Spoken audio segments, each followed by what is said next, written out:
लाल। नमस्ते मालिक। कैसे हो? आपकी कृपा है मालिक। नमस्ते मालिक। अरे बड़कू गाड़ी तो सीधा लगा। अरे क्या कर क्या रहे हो तुम लोग? जल्दी जल्दी हाथ चलाओ। आज क्यों की तरह बैठे हुए हो? वहाँ बड़े मालिक आ जाएंगे तो मेरी खाल फेर देंगे तुम्हें। बेटे मुरली, आज किसी भी हाल में कटाई का काम पूरा हो जाना चाहिए। हाँ, कल सुबह सुबह माल रवाना करना है। पिताजी आप बिल्कुल चिंता ना करें। मैं खुद सुबह से मजदूरों की तरह काम किए जा रहा हूँ। हाँ, 2 मिनट पानी पीने तक के लिए नहीं रुका। अच्छा अच्छा।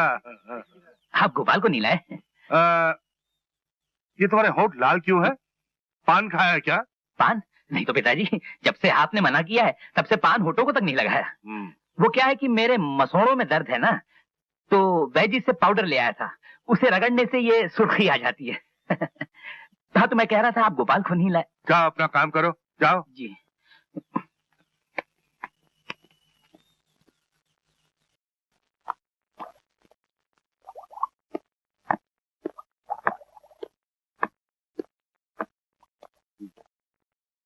नमस्ते मालिक। मुनीम जी क्या बात है?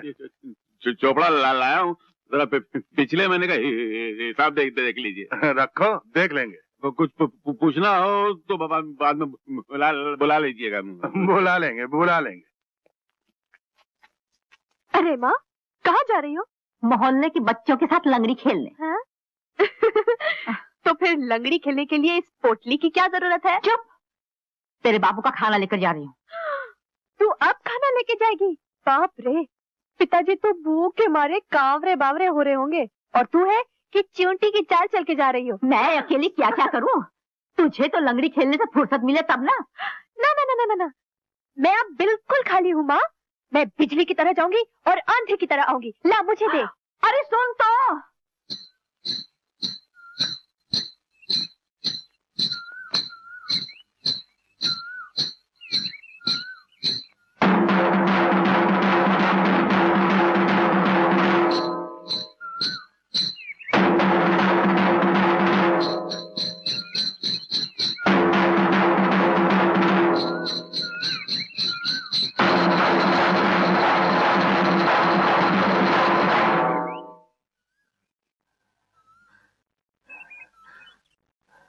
ये कोई महाजन का ठिया है या फिर हमने भिकमंगों की बेटियों की शादी करने का ठेका ले रखा है? जा जाके अपना काम कर। मालिक, सारी जिंदगी आप लोगों की सेवा करते करते गुजार दी। अब मेरी बेटी के हाथ पीले करने के लिए किसके दर पे हल्दी मांगने जाऊं, किसके सामने झोली फैलाऊं मालिक? अरे तू अपनी जिद से बात नहीं आ रहा और बात में असर पैदा करने के लिए आंसुओं का छिड़काव कर रहा है। मगर वो और होंगे आंसुओं से पिघलने वाले। यहाँ तो चिता की आग भी बर्फ लगती है। क्या आखिरी बार कहता हूँ, जाके अपना काम कर या अपना हिसाब कर और अपना मुंह काला कर यहाँ से चल चल। नहीं मालिक, मालिक, जैसी उसकी दौलत होती है मालिक, मुझसे ये दौलत मत छीनो, मुझ पर दया करो मालिक। अरे तू मेरी बात। अरे भाई साहब, क्यों छोटे लोगों के मुंह लगते हैं आप? आपको शोभा नहीं देता? अरे राम सिंह, चल इसका हिसाब कर दे, अपना हिसाब करके निकल जाएगा। मालिक मुझ पर दया करो मालिक। तू ऐसे नहीं मानेगा। नहीं, मैं लुट जाऊंगा। चाचा उठो चाचा। नहीं, भगवान ने 4 पैसे क्या दे दिए, गरीबों को जूतियों में तोड़ने लगे। इस बेचारे की बेटी की शादी है और आप लोग इनकी मदद करने के बजाय उल्टा इन्हें नौकरी से निकाल रहे हैं। अरे रहम और दया नाम की कोई चीज है कि नहीं आप लोगों के दिल में? माला, पागल हो गई है क्या? तू बीच में क्यों पड़ रही है? चल इधर। बापू आप चुप रहिए, यहाँ सब खड़े जुल्म होते देख रहे हैं।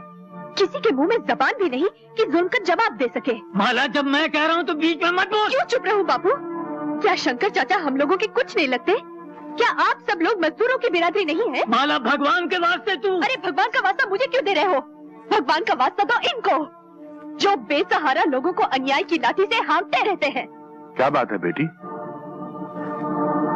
मैं बताती हूँ मालिक काका, शंकर चाचा की बेटी का ब्याह है जिसके लिए वो 1000 रुपए कर्ज मांग रहे थे और छोटे मालिक इनकार कर रहे हैं। ठीक ही तो कर रहे हैं। हम लोग रुपयों का लेन देन का धंधा नहीं करते, क्यों मनोहर? जी बाबूजी। लेकिन शंकर चाचा ने तो जिंदगी भर आपके यहाँ नौकरी की है। जो नौकरी जिंदगी भर की है उसकी तनख्वाह वो जिंदगी भर पाता रहा है। मालिक काका, भगवान ने आपको इतना धन दिया है, उसके मुकाबले 1000 रुपए की हैसियत ही क्या है? जैसे कि जब एक चिड़िया पानी से भरे घड़े में से चोंच मारकर एक बूंद पानी ले जाए, तो उस एक बूंद के निकल जाने से घड़ा खाली तो नहीं हो जाता मालिक काका? हमारे पास जो धन है वो दुनिया की बेटियों की शादी में लुटाने के लिए नहीं है। ओह, तो आपकी नजर में भी इंसान से पैसों की ज्यादा कीमत है। कोई बात नहीं मालिक काका, फिर आप एक मेहरबानी करेंगे। मेरे बापू आपके यहाँ नौकरी करते हैं, बरसों से हर महीने अपने तनख्वाह का आधा हिस्सा आपके पास कटवाकर जमा करते रहे हैं। आप उसमें से 1000 रुपए निकालकर शंकर चाचा को दे दीजिए। ये रुपए किशनलाल ने तेरी शादी के लिए जमा किए हैं। अगर रुपयों के कारण तेरी शादी रुक गई तो? मुझे अपनी शादी की कोई परवाह नहीं, मगर शंकर चाचा की बेटी का ब्याह नहीं रुकना चाहिए। क्यों मैं किशनलाल, तुम क्या कहते हो? बापू भी वही कहेंगे जो मैं कह रही हूँ। अगर बापू ने इनकार किया तो मैं जिंदगी भर शादी नहीं करूंगी। क्या? जी, ये मेरा अटल फैसला है। मालिक, ये बड़ी जिद्दी लड़की है। इसके सामने अगर भगवान भी हों तो उनसे भी ये अपनी बात मनवा के रहेगी। मालिक काका, आप बहुत बड़े आदमी हैं। मैं आपकी बच्ची समान हूँ, और बच्चे बड़ों के सामने जिद नहीं करेंगे तो और किसके सामने करेंगे? आज आपकी इस गरीब बेटी की जिद पूरी कर दीजिए, पूरी कर दीजिए मालिक काका।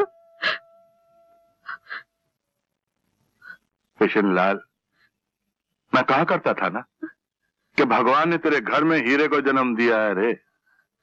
तू बेकार में इसके ब्याह की चिंता करता है। इस हीरे को अपने घर की बहू बनाने के लिए लोग तेरी चौखट पर आकर माथा टेकेंगे इसका हाथ मांगने के लिए रे। कि जिस घर में जाएगी ना उस घर में उजाला कर देगी। अरे ओ मुरली जी पिताजी। शंकर को 1000 रुपए दे दे। जी हाँ कहा ना, दे दे जी। और शंकर जी मालिक। ये रुपए वापस लौटाने की जरूरत नहीं। मालिक की दया। ये माला की तरफ से तुम्हारी बेटी का तोहफा है। सुन, अब तो खुश है? हाँ बापू, मालिक काका कितने अच्छे हैं। हाँ बेटी। कितने दयालु हैं।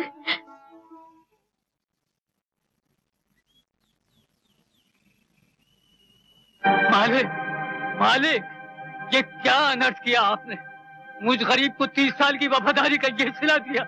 ये कागज के टुकड़े देकर मुझे अपनी सरपरस्ती से अलग कर दिया। अगर मुझसे भूले अनजाने में कोई कसूर हुआ हो तो मुझे माफ कर दीजिए। अरे किशनलाल, ये क्या कर रहे हो? उठो उठो उठो। नहीं मालिक, जब तक आप मुझे माफ नहीं करेंगे मैं नहीं। हाँ, पहले हमारी बात तो सुनो। आकर बैठो। भाई किशनलाल, तुम बहुत जल्दी घबरा जाते हो, ये हमने देखा है। अरे यहाँ फर्श पर नहीं, यहाँ कुर्सी नहीं मालिक, मैं इस काबिल नहीं कि यहाँ। अरे तुम मेरे बराबरी में बैठो, ये हमारा हुक्म है। बैठो यहाँ पर। हाँ कस्तूरी, कस्तूरी। जी मालिक। अरे जल्दी से किशनलाल जी के लिए कुछ नाश्ता और मिठाई लेकर आ। मिठाई इनके लिए? हाँ इनके लिए। वो मीठी वाली मिठाई लाओ ना। और तो क्या खट्टी वाली? देखो भाई का, जल्दी लेकर आप। देखो किशनलाल, नौकरी से तुम निकाल दिए गए हो। अब ना हम तुम्हारे मालिक हैं ना तुम हमारे नौकर, इसलिए बार बार हमें मालिक मालिक कहकर मत पुकारो। वही तो मैं आपसे पूछ रहा हूँ मालिक, ये किस जुर्म की मुझे सजा दी जा रही है? मुझे नौकरी से क्यों अलग किया जा रहा है? हमारे घर में एक सवाल उठाया गया था किशनलाल जी कि अगर नौकर को रिश्तेदार बनाया तो उसे गले लगाना पड़ेगा। इससे ऊंचे खानदान की ऊंचाई में फर्क आ जाएगा। लिहाजा हमने आपको नौकरी से अलग कर दिया। अब कोई फर्क ही नहीं रहा, क्योंकि अब हम दोनों एक बराबरी के हो गए हैं। क्यों, कैसी रही? किशनलाल जी, सबसे पहले मैं आपके सामने अपनी झोली फैलाकर भीख मांगना चाहता हूं। जी मुझसे? हाँ किशनलाल जी, मुझे आपसे वही अनमोल हीरा चाहिए जिसके बारे में मैंने कहा था कि जिस घर में जाएगी उजाला कर देगी। मुझे अपने बेटे गोपाल के लिए आपकी बेटी माला चाहिए किशनलाल जी। जी आप क्या कह रहे हैं? हे भगवान, मैं कुछ सपना तो नहीं देख रहा। नहीं किशनलाल जी, मेरी तरफ से नहीं ठाकुर साहब, आज नहीं हजूर, आप लोगों की मेहरबानियों की वजह से ही तो मैं पन्ने खान बना हूँ। और फिर ये शादी किसी और की नहीं, छोटे मालिक की है। और हजूर ये बिटिया के लिए। इसकी क्या जरूरत है? आपकी बेटी जैसी है, इसके लिए आपका आशीर्वाद काफी है। नहीं मालिक, ये कोई तोहफा नहीं, गरीब का आशीर्वाद ही है। ना कहकर मेरा दिल मत तोड़िए, ले लीजिए हजूर, लीजिए। बनने में शुक्रिया। आओ गले मिल लो। वाह, अल्लाह तो आपकी उम्र दराज करे। हाँ,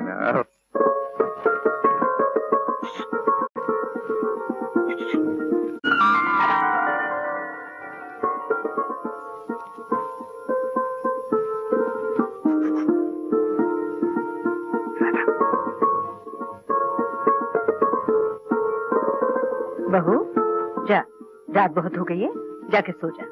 नहीं माँ जी, जब तक आप नहीं सो जाती मैं सोने नहीं जाऊंगी।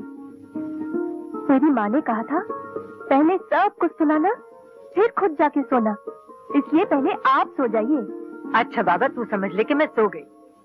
ऐसे झूठ मूठ कैसे मान लूं कि आप सो गई?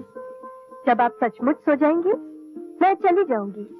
बेटी, मुझे सचमुच बहुत नींद आ रही है, तू भी जाके सो जा। लेकिन माँ जी, क्या इस माँ का कहना नहीं मानेगी? आपका हुक्म है। हाँ। तो मैं जाती हूँ। जी ठीक है।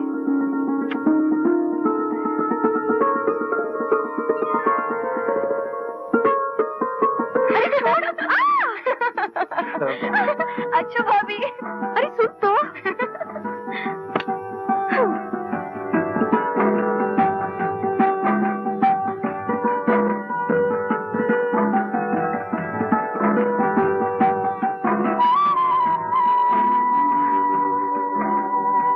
इतनी देर किधर थी? क्रिकेट मैच देख रही थी? माँ के पास थी। अरे ये रात माँ जी के पास नहीं, मियाँ जी के पास गुजारने की है। मेरी माँ ने कहा था पहले सासू माँ को सुलाना फिर खुद जाके सोना। बस इतना ही बताया था, और कुछ नहीं बताया तुझे? नहीं।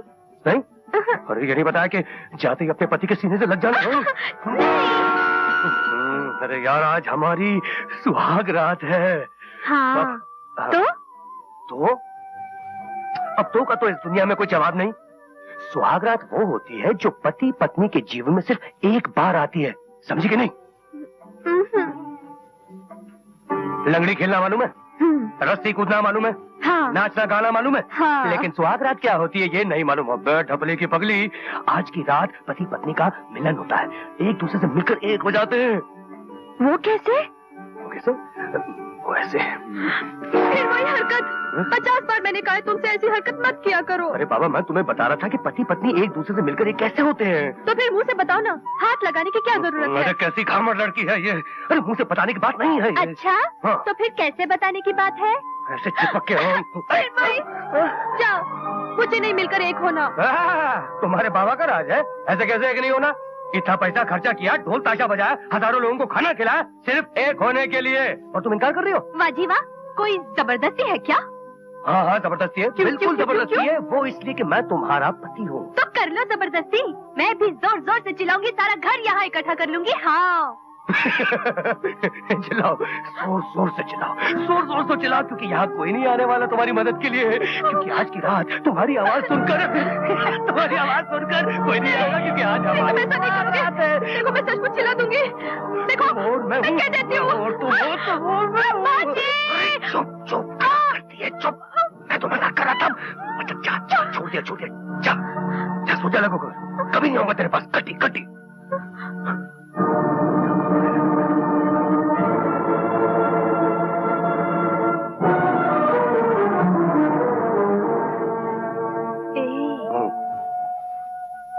रूठ गए? अच्छा बाबा माफ करो, अब मैं बिल्कुल नहीं चिल्लाऊंगी। बताओ ना, दोनों मिलकर एक कैसे होते हैं? बताओ ना, अब कसम से मैं कुछ नहीं कहूंगी। तेरी कसम, तेरी डफली की कसम। नमस्ते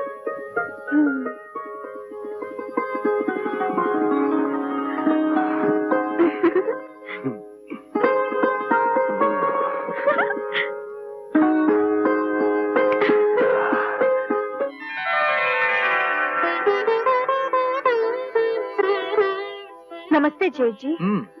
चाय। पीती रहो। नमस्ते बड़ी जीजी। राहुल बेटे, ओ राहुल बेटे अभी तक उठे नहीं? चलो जल्दी से मुंह हाथ धो लो, रसों में तुम्हारे लिए दूध रखा है। चलो उठो।